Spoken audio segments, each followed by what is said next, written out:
나를 깨우는 삼삼한 책. 자유를 바라지만 자유주의가 싫은 당신이 진짜 자유와 가짜 자유를 구별하는 법을 배우는 이 시대 최고의 자유주의 입문서 31번째. 시장의 진화 복거일의 책을 송상우 자유주의 경제학의 울타리를 넘다 라는 제목으로 소개합니다. 자유주의 투사 복거일. 자유를 옹호하는 것은 쉬우나 자유주의를 옹호하기는 어렵다.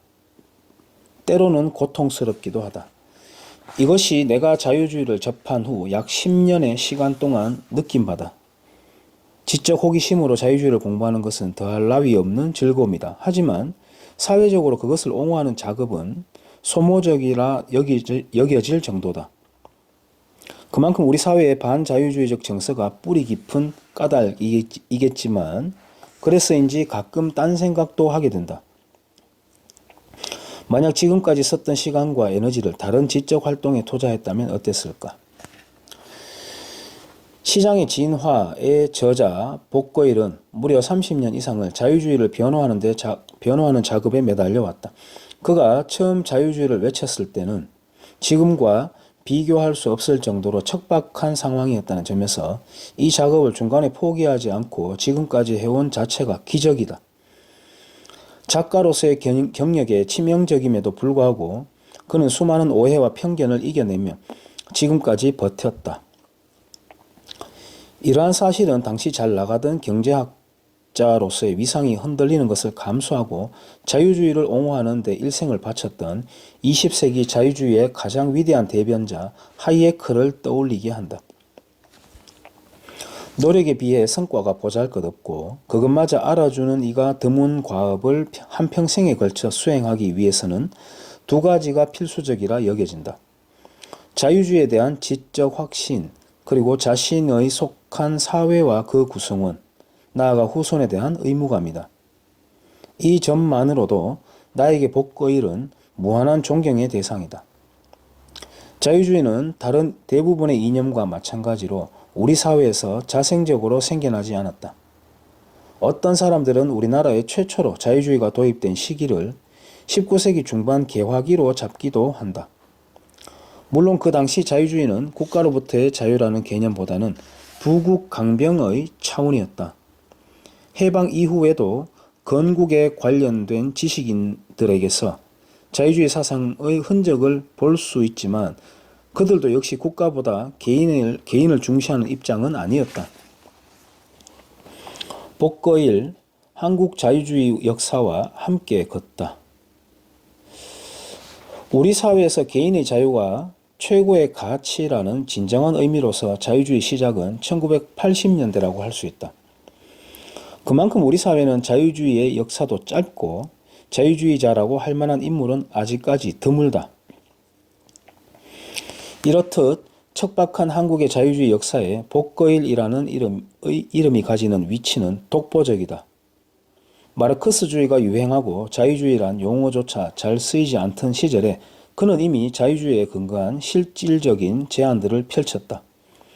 이러한 관점에서 이 책의 저자 복거일은 우리나라 최초의 자유주의자 중 한 사람이라고 할 수 있다. 자유주의 역사에서 복거일의 가치는 그가 최초의 자유주의라는 자라는 사실뿐 아니라 경제학이 아닌 다른 분야에서 활동하는 거의 유일한 지식이라는 점에서도 찾을 수 있다.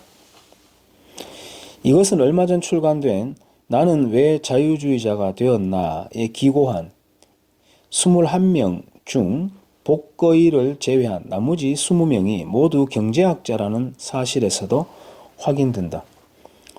물론 경제적 자유가 다른 자유의 기초가 된다는 점에서 경제학과 자유주의는 따로 생각하기 힘들다.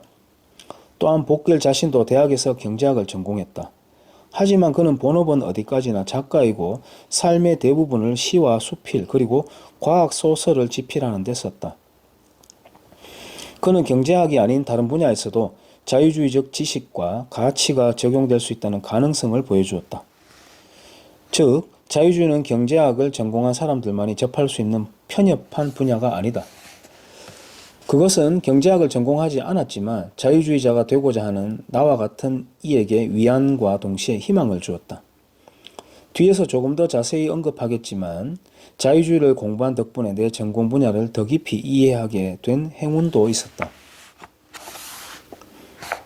시장의 진화, 경제학의 울타리를 넘다. 시장의 진화는 체계적인 학술 서적이라 보기는 힘들지만 진화적 관점이 경제, 정치, 나아가 과학기술에까지 일관되게 적용되고 있다는 점에서 주목할 만하다. 서문에서 밝히고 있듯이 이 책의 집필 의도는 대중들의 시장에 대한 적대적 태도를 바꾸기 위함이다. 그는 많은 사람들이 시장에 적대적인 이유가 근본적으로 시장에 대한 이해 부족에 있다고 본다. 또한 우리의 타고난 본능 중 어느 부분들이 시장과는 잘 맞지 않다는 사정도 강조한다. 이 외에도 오래전부터 상업을 경시하는 역사적 전통, 사회에 만연한 마르크스주의의 영향, 세계화에 대한 부정적 태도, 과학과 기술 발전에 대한 무관심 등이 시장에 대한 적대감의 원인이 되었다고 지적한다. 1장 경제환경 진화는 가장 근본적 문제인 시장에 대한 오해를 바로잡고 시장을 올바로 이해하게 해주는 장이다. 경제민주화에 대한 논의로 시작해 동반성장이나 자본주의 4.0과 같은 용어들이 내포하는 오류들을 지적하고 있다. 개인적으로 이 장에서 가장 주목한 부분은 지식에 대한 성찰과 경쟁은 진화의 본질이다 라는 칼럼이다. 전자는 인간의 지식이 제약될 수밖에 없는 이유를 체계적으로 분석하고 시장이 그러한 한계를 보완하기 위한 지식 발견 장치라는 지적을 하고 있다. 규제를 통해 시장이 억제되면 지식의 발견은 그만큼 어려워지고 우리가 문제를 해결할 길은 더욱 요원해진다. 그러므로 우리는 시장에서 얻어진 지식을 중시해야 한다고 저자는 강조한다. 후자는 경쟁이 발견적 절차라는 하이에크의 주장을 바탕으로 진화적 관점에서 경쟁을 바라본다. 진화는 경쟁을 통해서 발견된 것보다 나은 것들이 퍼지는 현상이며 이것은 생명체와 사회 모두에 적용된다는 점을 강조한다. 따라서 우리가 경쟁을 인위적으로 억제할 경우 차츰 진보를 기대하기 힘들고 마침내 퇴보할 수 있다는 경고를 하고 있다. 2장은 정치 환경의 진화이다. 이 장도 역시 대의 민주주의에 대한 논의로 시작해 박정희, 김대중과 같은 주요 정치인의 공과 우리나라의 가장 큰 이해 관련국인 미국, 중국과의 문제 등 다양한 내용을 다루고 있다. 특히 주목할 내용은 민중주의, 포퓰리즘에 대한 언급이다. 복지국가를 내세우며 각종 인기 영합 정책을 쏟아내는 정치인들이 판을 치는 작금의 현실에 깊이 숙지해야 할 내용이다. 3장은 과학과 기술의 진화라는 제목에서 알 수 있듯이 평소 그의 관심 분야인 과학소설과 생물학에 관련된 내용이 중심이다. 특히 진화의 맥락에서 살핀 로봇에서 로봇이라는 개념의 탄생에서부터 미래 로봇의 모습, 로봇과 인류의 공진화라는 무척 흥미로운 내용을 다루고 있다. 이 밖에도 지구온난화와 해프닝으로 끝난 광우병과 관련된 논의들도 담겨 있다. 의료와 관련해서는 항생제와 같은 의료기술의 발전이 가조 명암과 그로 인한 인간의 정체성의 변화와 관련된 부분들도 언급된다. 이 외에도 대리모나 혼외정사처럼 윤리적으로 첨예한 논란이 있는 문제까지 다루고 있다.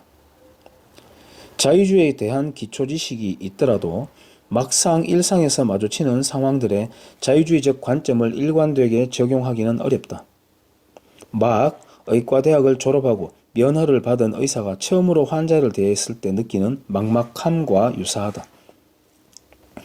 누군가 자유주의를 현실에 적용하지 못하고 이론으로만 의식하고 있다면 그것은 당사자에게 죽은 지식에 불과하다. 시장의 진화는 그런 상태에 있는 자유주의의 초심자들에게 훌륭한 실전용 학습서이다. 진화와 지식의 상징, 하이에크와 복거일. 누군가 나에게 가장 큰 지적 영향을 끼친 단 2명을 꼽으라고 한다면 나는 하이에크와 복거일이라고 주저없이 말할 수 있다. 이 글을 쓰면서 다시금 내가 왜 이 두 인물에게 끌렸을까를 곰곰이 생각해 보았다.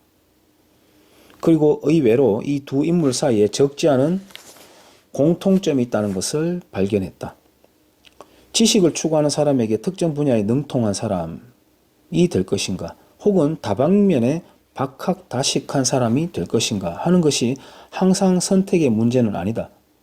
학문이나 직업의 특성상 다양한 분야의 지식 습득이 요구되는 분야도 있다. 하지만 더 중요한 것은 아마도 타고난 성향일 것이다. 특히 일찍이 미제스는 다음과 같은 지적을 했다. 특정 분야에 있어서 철저함이 놀랄 정도로 다방면에 걸친 잡다한 지식보다 낫다는 사실을 인식할 수 있는 통찰력을 가진 사람, 이러한 사람이야말로 시간이 지날수록 더욱 현명해지고 유용한 인물이 된다. 즉 그러한 사람은 그의 지적 성장에 한계가 없다. 미제스의 충고처럼 분업이 심화된 열린 사회일수록 스페셜리스트를 더욱 필요로 하는 것이 일반적이다. 하지만 나의 타고난 선호는 제너럴리스트를 지향했고 그 점 때문에 더욱 하이에크와 복거일에 끌렸는지도 모르겠다. 두 인물을 단 두 단어로 정의한다면 진화와 지식이라고 할 수 있을 것이다. 그들은 평생을 지식의 문제에 천착해왔고 진화적 관점에서 인간과 사회를 바라보았다. 이것은 나 자신도 평생의 화두로 삼고 있는 문제다. 명제다. 물론 그들이 완전히 같은 것은 아니다. 하이에크는 지식의 한계에 집중했고 생물학적 진화와 문화적 진화를 좀 더 철저하게 구별할 것을 강조했다. 반면 복거일은 지식의 한계에도 불구하고 인공지능을 비롯한 지식의 가능성에 대한 낙관을 보여줬다. 또한 생물학적 진화를 사회 현상에 적용하는데 하이에크에 비해 더 적극적이다. 하지만 이 둘은 본질적으로 인간의 지적 능력이 제한되어 있고 구조적 무지와 같은 지식의 문제를 극복하는 방법으로 시장만한 것이 없다는 점은 완전히 동의했다. 이 책에서 복거일이 지적하듯이 시장은 본질적으로 지식을 찾고 조직하는 장치다. 또한 자유주의의 적들이 과거에 틀렸고 이제 다시 틀리려 하는 것은 바로 지식에 관한 견해라는 점에서 이것은 자유주의와 반자유주의를 가르는 기준이 될 수 있다. 여담이지만 대학을 졸업하고 공중보건의로 근무하던 2010년 복거일의 자택을 방문한 적이 있다. 당시 바이트의 이유미 대표와 함께 했는데 둘 다 사모님의 환대에 엄청 감동받았던 기억이 있다. 사실 그 방문은 1년 전부터 계획된 것이었다. 예전부터 그의 여러 작품을 읽으면서 평소 독서와 지식 습득에 관심이 많았던 나로서는 그러한 지적 창작물들이 어떤 환경에서 어떤 과정을 거쳐 생산되는지 너무도 궁금했다. 마침 개인적 친분이 있던 이유미 대표에게 부탁했으나 본인도 그런 부탁드릴 처지가 못 된다고 토로했다.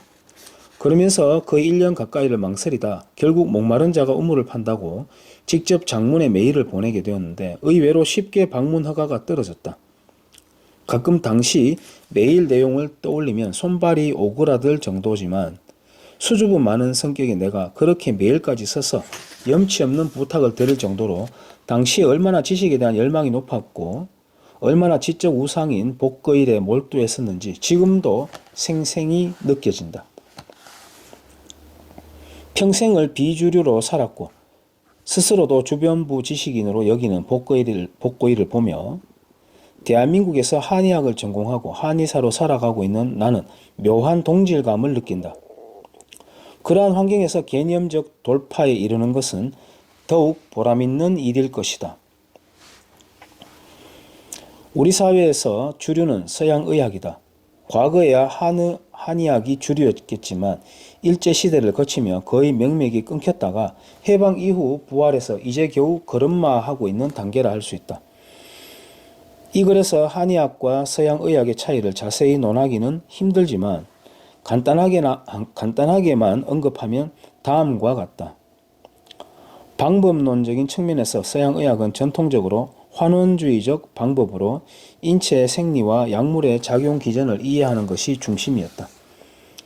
최근에 이것이 한계에 부딪히고 소위 EBM, Evidence Based Medicine, 근거 중심 의학이라는 통계적 방법을 이용하는 쪽으로 옮겨가고 있다.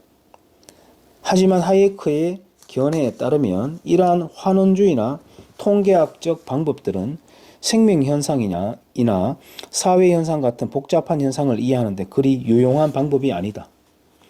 반면 한의학의 주요 개념인 정기신혈, 오장육부, 경락과 같은 용어들은 구체적 실체를 지칭하기보다는 인체의 추상적 패턴을 의미한다. 이러한 개념은 포퍼적 관점에서 반증 가능성이 떨어지는 것이지만 반면 적용될 수 있는 현상의 범위는 오히려 넓다. 또한 서양의학은 객관화를 목표로 감각으로부터 독립된 진단 방식과 인체 계량화를 추구하지만 한의학은 인체 상태를 파악함에 있어 인간의 진화된 감각에 주로 의존한다. 하이에크식 표현을 빌리자면 감각적 질서에 의존해 추상적 패턴을 파악하는 체계가 바로 한의학이라고 할 수 있다. 이것은 물리학적 방법론을 그대로 생명 혹은 사회현상에 적용하려 하는 소위 과학주의와는 전혀 다르다. 마지막으로 한의학은 병원균 자체에 주목하기보다는 인체의 타고난 자연 회복력을 극대화하려는 것을 중시한다는 점에서 규제보다 자생적 질서를 중시하는 자유주의와 유사점이 있다. 타당성이나 유용성을 떠나 이러한 관점에서 한의학적 지식을 바라보게 된 것도 내가 자유주의를 공부하면서 얻은 행운이라 할 수 있다. 물론 이런 아이디어를 발전시켜 한의학의 영역에서 개념적 돌파에 이르는 것은 전적으로 나의 몫이다. 언젠가 그처럼 나도 개념적 돌파의 희열을 맛보고 싶다.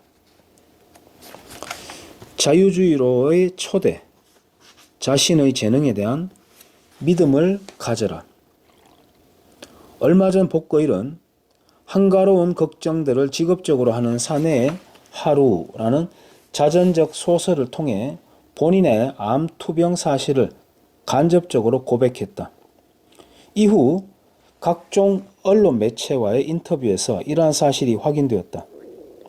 처음 그 소식을 들었을 때 놀라움보다는 궁금증이 앞섰다. 과연 복거일은 어떤 태도로 자신의 상황을 받아들이고 있을까? 예상대로 그의 태도는 자유주의적이었다. 비슷한 상황을 맞은 다른 이들의 선택을 답습하지 않았다. 혹자는 그의 태도가 그간 보여준 서양의학에 대한 신뢰나 과학을 중시하는 태도와 모순된다고 지적하지만 나는 그렇게 보지 않는다. 오히려 말기 암에 대해 실효성 있는 치료법이 전무한 상황에서 그의 선택은 굉장히 합리적이다. 인생의 마지막 시간을 실효성은 없고 부작용이 큰 연명치료에 낭비하기보다는 자신이 할 수 있는 가장 생산적인 활동에 쏟는 것은 더할 나위 없이 자유주의적이다. 단순한 권유를 넘어 치료받지 않는 것을 과도하게 지적하고 심지어 비난하는 행태는 개인의 자율적 선택을 업신여긴다는 점에서 오히려 반자유주의적이다. 그가 나에게 해준 말 중 특별히 기억하고 있는 것이 있다. 누구나 자유주의를 공부하고 그것을 알리려고 하는 과정에서 지적 한계가 느껴질 때가 있을 것이다. 나도 마찬가지였다. 부족한 내가 과거 선배 자유주의자들이 했던 역할을 이어받을 수 있을까? 이런 고민을 토로했을 때 그는 나에게 이렇게 말했다. 자유주의자에게 필수적인 덕목은 자신의 재능에 대한 믿음이다. 이것은 자신감을 가지라는 단순한 격려가 아니었다. 스스로에 대한 조심스러운 낙관을 가지는 것이 자기 발전을 위해 가장 좋은 전략이라는 것을 그는 나에게 알려주었던 것이다. 노벨상을 수상한 생물학자 자크 모노는 겸손이란 사람으로서의 학자에게는 미덕이 되겠지만 그의 머릿속에 깃들어 있는 아이디어에는 그렇지 않다. 학자는 자신의 생각을 적극적으로 수호할 줄 알아야 한다. 라고 했다. 나는 이것이 자유주의자들에게 가장 필요한 태도라고 생각한다. 그리고 복거일이야말로 우리 사회에서 이러한 태도에 가장 충실했던 자유주의자였다고 나는 감히 확신한다. 이상입니다.